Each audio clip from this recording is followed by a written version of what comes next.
7 फेरों के बीच दूल्हे को आया चक्कर। गोरखपुर में सरबन नाम का आदमी अपनी पत्नी माला और बेटी आरोही के साथ रहता था। एक दिन सरबन का दोस्त रामू फोन किया।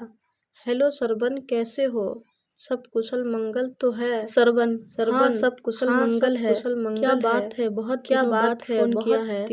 हाँ, बहुत दिनों बाद फोन किया हूँ। हाँ, बहुत दिनों बाद था कि तुमसे मिलने आ जाऊँ। कि तुमसे मिलने आ जाऊँ। काफी समय हो गया मिले। बहुत दिल कर रहा है मिलने का। हाँ, तो इसमें पूछने वाली क्या बात है? तुम्हारा जब जी चाहे आ जाना। ठीक है, मैं कल की फ्लाइट से आ रहा हूँ। शाम को रामू और रामू की पत्नी सरबन के घर आए। सरबन ने आरोही से कहा, बेटा चाय ले आओ, तुम्हारे अंकल जी आए हैं। आरोही चाय लेकर आती है। रामू और उनकी पत्नी आरोही को देखती ही रह गई। रामू बोले, सरबन ये अपनी बिटिया काफी बड़ी हो गई है। 10 साल पहले बहुत छोटी सी ही थी। मेरे ख्याल से आरोही बिटिया का विवाह कर देनी चाहिए। सरबन हाँ, लड़का तो ढूंढ रहा हूँ। जिस दिन अच्छा मिल जाएगा आरोही बिटिया के हाथ पीले कर दूंगा। हम लोग भी रवन के लिए एक अच्छी लड़की तलाश रहे हैं।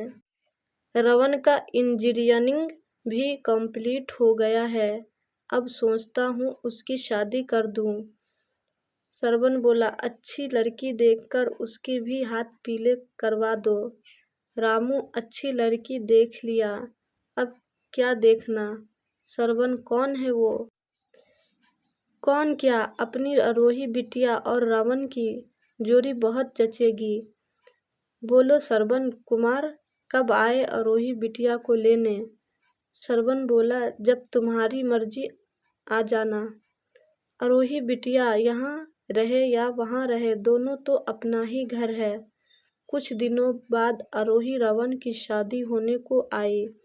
फेरों के बीच रावण चकराकर जमीन पर गिर गया तो सभी परिवारों में हलचल सी मच गई थी। तभी आरोही को पता चला कि रावण एक गंभीर बीमारी से जूझ रहा है और वो परेशान होकर माँ को बोली, मैं ये शादी नहीं कर सकती हूँ। रामू अंकल हम लोगों को धोखा दिया है। रंजीता जी बोली, ये कैसी बातें कर रही है तू? कैसा धोखा? और क्यों नहीं करेगी ये शादी?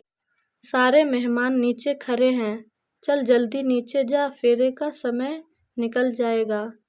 माँ मैं नहीं जाऊंगी नीचे, मैं नहीं कर सकती ये शादी। सबके सामने तू हम लोग की नाक कटाएगी क्या? नहीं माँ, रवन कोई गंभीर बीमारी से जूझ रहा है, इसलिए वो फेरे के समय बेहोश होकर जमीन पर गिर गया था। माँ बोली, नहीं बेटा, तुझे कोई गलतफहमी हुई है। वो गर्मी से गस्त खाकर गिर गया था। आरोही की बातों का मामला दिल पर असर नहीं किया। मजबूरी आरोही को मंडप में फेरे करने जाना पड़ा, लेकिन उसका दिल मान नहीं रहा था। उसने फेरे लेते समय सबके सामने बोली, मैं ये शादी नहीं करूँगी, और वो ऊपर चली गई। सरबन बोला, बेटा क्या हुआ, क्यों रो रही हो? बताओ तो सही। पापा मैं ये शादी नहीं कर सकती। क्यों? रवन कोई गंभीर बीमारी का शिकार है। तुझे कैसे पता बेटा? वो मैं किसी को कहते सुना था। मुझे भी शक हो रहा था। कोई बात नहीं बेटा, मत करो। मैं भी नहीं चाहता कि मेरी बेटी को आगे चलकर कोई दुख मिले। सरबन ने जाकर रामू से कहा कि मैं ये शादी नहीं कर सकता, तुम बारात लेकर वापस जा सकते हो। रामू भड़क गया और बोला, ऐसे कैसे तू मेरी बेइज्जत कर सकते हो? इंसानियत की तरह अपने बेटे के साथ चले जाओ। मैं नहीं चाहता कि तुम्हारे बेटे के बारे में किसी को भी पता चले। मैं दोस्ती का मान रखता हूँ और तुमने दोस्ती के आड़ में मुझे धोखा दिया है। रामू खामोशी के साथ वहाँ से चला गया। गुस्से में माला जी सरबन को बोली, क्यों ये शादी नहीं होने दिया और बारात वापस लौटा दिए?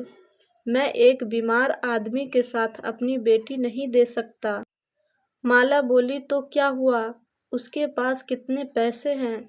मेरी बेटी ऐश करती।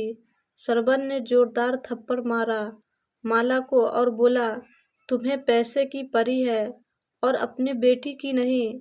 इसलिए वो चीख चीख कर बोल रही थी और तुमने उनकी एक नहीं सुनी। कल होकर उसे कुछ हो जाता और वो विधवा हो जाती तो क्या करती वो पैसे लेकर? मैं अपनी लड़की की शादी किसी तंदुरुस्त और मेहनती आदमी से करूँगा, ना कि पैसे वाले बीमार से।